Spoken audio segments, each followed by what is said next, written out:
Hello friends, আজকে আমরা কোষে দেখি 2-এর 6-এর দাগের 5-এর দাগের অঙ্কটা স্টার্ট করব। তো চলো স্টার্ট করা যাক। দেখো এখানে কি বলেছে, x plus z equals to 2y আর একটা দেওয়া আছে b square equals to a c হলে দেখায় যে এই একটা মান দেওয়া আছে, তার মানটা 1 বার করতে হবে। ঠিক আছে, তো চলো স্টার্ট করা যাক। আচ্ছা, এইটা যখন আমরা করব তখন x plus z equals to 2y, এটাকে আমরা x plus z 2y plus y লিখতে পারি, 2yকে লিখতে পারি। তো এবার কি করব, দেখো এখানে এক্স মাইনাস ওয়াই আছে, তারপর হচ্ছে ওয়াই মাইনাস জেড আছে, তাহলে এই আকারে আমরা না ভেঙে নেব। তাহলে x minus y equals to y minus z লিখতে পারি। তো এটা মানেই তো এটাই ফিরে আসছে, এটা মানেই তো এটা, তাহলে লিখতেই পারি আমরা এইভাবে সাজিয়ে।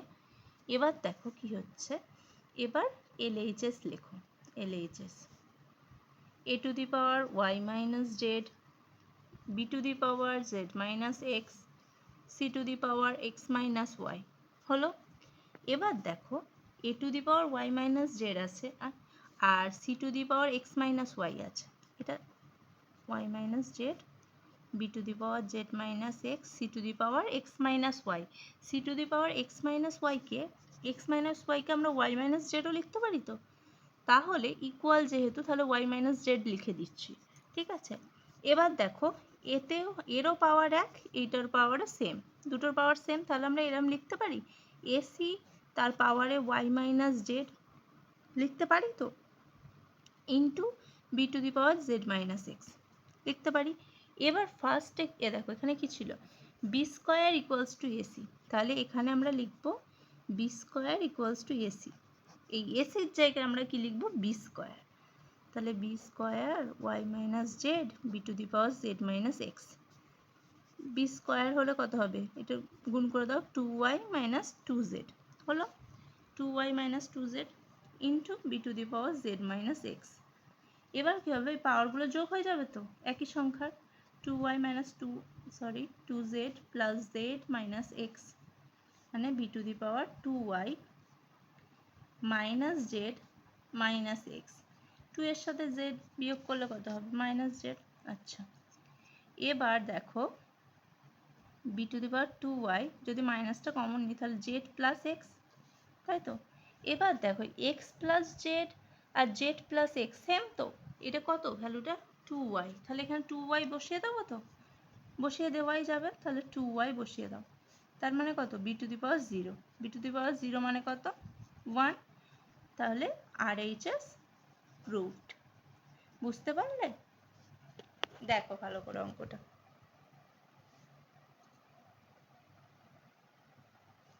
দেখে নিয়েছো। তো চলো নেক্সট অঙ্কে যাওয়া যাক। দেখো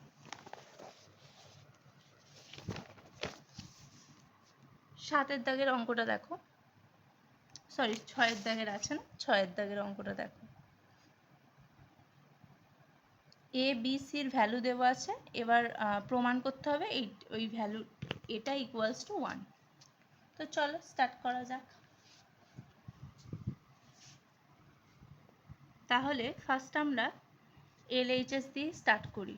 LHS এটা লেখো পুরোটা, q minus r b to the power r minus p c to the power p minus q. ঠিক আছে, তাহলে এ কত আছে, এর ভ্যালু কত আছে, x, x into y to the power p minus 1, তাহলে এক্স ওয়াই পি মাইনাস 1 তার পাওয়ারে কিউ মাইনাস আর, তারপরে b x y sorry q minus 1 r minus p, যেটা আছে লিখে দাও শুধু ভ্যালুটা বসিয়ে।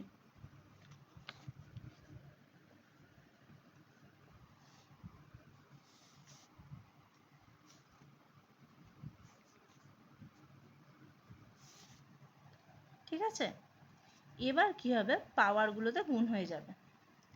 এবার এক্স এর পাওয়ারে এটা চলে আসবে, ওয়াই এর পাওয়ারে এটার সাথে এটা মাল্টিপ্লাই হয়ে যাবে, তাহলে এক্স এর পাওয়ারে কিউ মাইনাস আর ইন্টু ওয়াই এর পাওয়ারে পি মাইনাস 1 কিউ মাইনাস আর হলো। আবার এক্সের পাওয়ারে এখানে আর মাইনাস পি, ওয়াইয়ের পাওয়ারে Q minus one R minus P. আবার এখানে এক্সের পাওয়ারে পি মাইনাস কিউ, ওয়াইয়ের পাওয়ারে R minus one P minus Q. হলো? ঠিক আছে, এবার মাল্টিপ্লাই করো। এবার এক্সের পাওয়ারগুলোকে যোগ করে নাও। Q minus R plus R minus P plus P minus Q. হলো? এবার ওয়াইয়ের পাওয়ারগুলোকে গুণ করে নাও। পি এর সাথে কিউ এর গুণ হলে কী হবে? পি কিউ, এইটা গুণ করে বসাও। Minus Q minus P R plus R, তারপরেরটাই কী হবে? Q R minus P Q plus P, তারপরে কী হবে? Plus P R minus P minus Q R plus Q. ঠিক আছে? দেখো, ঠিক আছে, এবার দেখো কাটাকুটি যাবে, হয়ে গেল। তাহলে এক্স টু দি পাওয়ার 0, ওয়াইয়ের দেখো পি কিউ কেটে দাও, Q R P R P Q R তার মানে ওয়াই টু দি পাওয়ার 0, মানে 1 × 1 মানে 1 ইকুয়ালস টু RHS প্রুভড। এই অঙ্কগুলো খুব সহজ, ঠিক আছে? যেহেতু এখানে মান দেওয়া আছে সেই জন্য এই অঙ্কগুলোতে মানে করতে বেশি সময় লাগে না, অঙ্কটা করতে বেশি সময় লাগে না, আর এতেই বেশি নাম্বার ওঠে। ঠিক আছে? তো এই অঙ্কগুলো একবার প্র্যাকটিস করলেই তোমরা করতে পারবে। এই চ্যাপ্টারটা খুবই সোজা। চলো এবার 7 দাগের অঙ্কটা করা যাক। দেখে নাও অঙ্কটা। দেখো, যখন এরকম ধরনের অঙ্ক দেওয়া থাকবে তখন এই যে ইকুয়ালে দেওয়া আছে সেইগুলোর ভ্যালুটাকে না একটা কনস্ট্যান্ট ভ্যালু ধরে নিতে হবে। ধরো এ ধরে নিলে বা কে ধরে আমরা সবসময় অঙ্কগুলো করি, ধরি। হলো?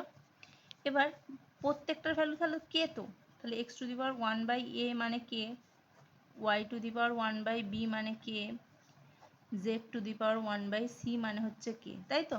এবার দেখো এইগুলো সব 1/a দিয়ে আছে, তাহলে আমরা এখানেও যদি পাওয়ারগুলোতে a দিয়ে গুণ করি, মানে এক্স এর পাওয়ারে a দিয়ে গুণ করি, তাহলে 1/a × a, আবার কে টু দি পাওয়ারও a হবে, পাওয়ারগুলোকে a দিয়ে গুণ করছি, তাহলে এক্স এর ভ্যালু কত? K to the power a। এরকম একইভাবে ওয়াই এর ভ্যালু কত হবে? K to the power b। Z এর ভ্যালু কি হবে? K to the power c। হলো? তাহলে আমরা এক্স ওয়াই জেড এর ভ্যালুটা পেয়ে গেলাম। এখানে আবার এক্স ওয়াই জেড এর ভ্যালু 1 দেওয়া আছে, তাহলে X Y Z equals to 1, তার মানে K to the power a × K to the power b × K to the power c equals to 1।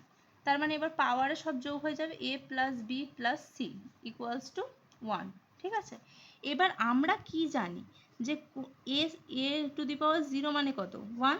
আমরা সূচকের ফর্মুলা যখন লিখিয়েছিলাম তখন এটা লিখিয়েছিলাম যে a টু দি পাওয়ার 0 বা কোনো m টু দি পাওয়ার 0, কোনো কনস্ট্যান্টের পাওয়ার যদি 0 থাকে সেটার ভ্যালু কী হয়? 1। তাহলে আমরা এইটা ঘুরিয়ে লিখতে পারি যে কে টু দি পাওয়ার 0 মানেই 1, লিখতে পারি তো? তাহলে এই পাওয়ারটা সেম তো, a প্লাস বি ইকুয়াল, যেহেতু এই দুটো ইকুয়াল মানে পাওয়ার দুটোও সেম, ইকুয়ালস টু 0। দেখো প্রুভড হলো। দেখো a plus b plus c equals to 0 দেখাতে বলেছে, তাহলে প্রুভড হলো তো জিনিসটা। ঠিক আছে? ব্যাস আজকে এইটুকুই। তোমাদের 8-এর অঙ্কটা আমি হোমওয়ার্ক দিলাম, সেম অঙ্ক এর মতোই 8-এর অঙ্কটা হোমওয়ার্ক দিলাম, তোমরা আমাকে করে বলবে যে হয়েছে কিনা। ঠিক আছে? যদি না হয় তাহলে আমি করিয়ে দেব, কমেন্টে জানাবে। যদি ভিডিওটা ভালো লেগে থাকে একটি লাইক করো এবং চ্যানেলটি সাবস্ক্রাইব করে নিও নতুন নতুন ভিডিও পাওয়ার জন্য। আচ্ছা, তোমাদের ক্লাস 10-এরও ক্লাস স্টার্ট হবে কিছুদিন পর থেকে। ঠিক আছে?